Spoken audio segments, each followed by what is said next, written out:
আর আমি বারবার একটা কথা বলি যে এই দুনিয়াতে আল্লাহ ছাড়া আমাদের আপন বলে কেউ নাই। আপনি যাকে আপন মনে করেন না কেন, আমাদের সম্পর্ক আছে বাবার সাথে, মায়ের সাথে, স্ত্রী সন্তানদের সবার সাথে, আমাদের হক আছে, অধিকার আছে, সব ঠিক আছে। বিশ্বাস করেন আল্লাহ ছাড়া আপন বলে আপনার কেউ নাই। এই যে গার্লফ্রেন্ডকে আপন মনে হয়, এরা আপন না।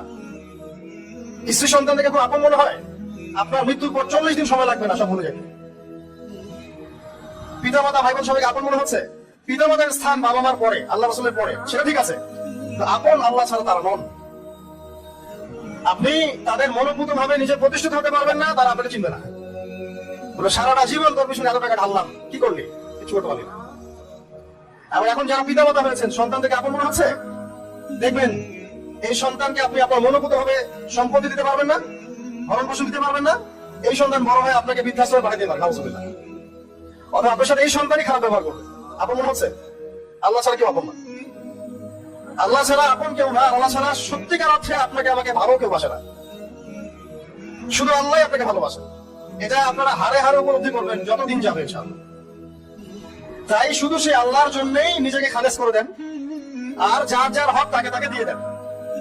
দুনিয়াতে শান্তিতে থাকার ফিলোসফি বলছি, philosophy of happiness in this হায়াতুদ দুনিয়া, সেটা হচ্ছে যার যার হক তাকে তাকে দিয়ে দেন, নিজের হক আল্লাহর কাছে চেয়ে নেন।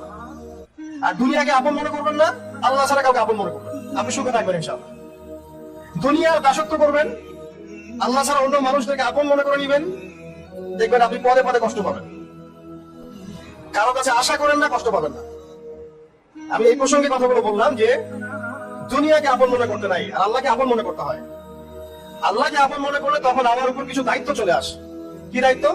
আল্লাহ আমাকে সৃষ্টি করেছেন, রিজিক দিয়েছেন, লালন পালন করছেন, বাঁচিয়ে রেখেছেন, তার হাতে আমার মৃত্যু, তার হাতে সবকিছু। যখন আল্লাহ পাকের জন্য নিজের জীবনটাকে খালেজ করে নেওয়া, যেভাবে আল্লাহ পাক চলতে বলেছেন সেভাবে চলা, যেগুলোকে আল্লাহ পাক নিষেধ করেছেন বর্জন করা।